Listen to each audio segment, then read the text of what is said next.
ওরা বলে কি কোরআনের আইন দিয়ে দেশ চালাবে। দেশ কি আর বাপের 35 সম্পদ? এই দেশ কি শুধু মুসলমান বাস করে? এই দেশ হিন্দু, বৌদ্ধ, খ্রিস্টান সকল ধর্মের লোক নিয়ে কিন্তু এই দেশ এমন একটা দেশ, এটা সকল জাতির লোক আছে।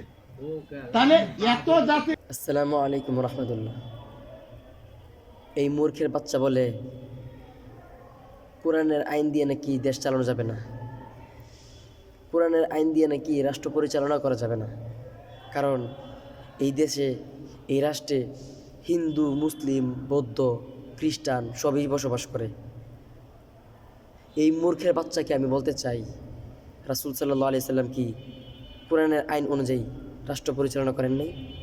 হযরত উমর রাদিয়াল্লাহু তাআলা আনহু অর্ধ পৃথিবী শাসন করেন নাই কোরআনের আইন অনুযায়ী? তাদের রাষ্ট্রে কি হিন্দু, মুসলিম, বৌদ্ধ, খ্রিস্টান ছিল না? তারা কি অযথা কাউকে হত্যা করে ফেলেছে?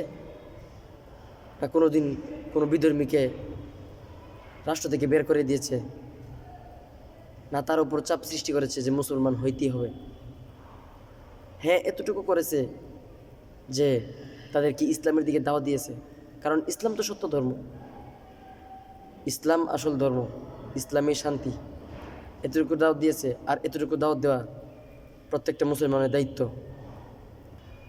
আবার এখানে আরেকটা বিষয় থাকতে পারে, এই মূর্খ, এই সুদখোর, এই ঘুষখোর, এই বাটপার, এই চিটার মনে মনে ভাবতেছে, চিন্তা করতেছে, যদি বাংলাদেশ কোরআনী আইন অনুযায়ী, কোরআনের আইন অনুযায়ী যদি বাংলাদেশ পরিচালিত হয়, তাহলে তো সে সুদ খেতে পারবে না, সে ঘুষ খেতে পারবে না, সে বাটপারি করতে পারবে না, সে চিটারি করতে পারবে না, সে ধান্দামি করতে পারবে না, সে গরিবদের হক মেরে খেতে পারবে না।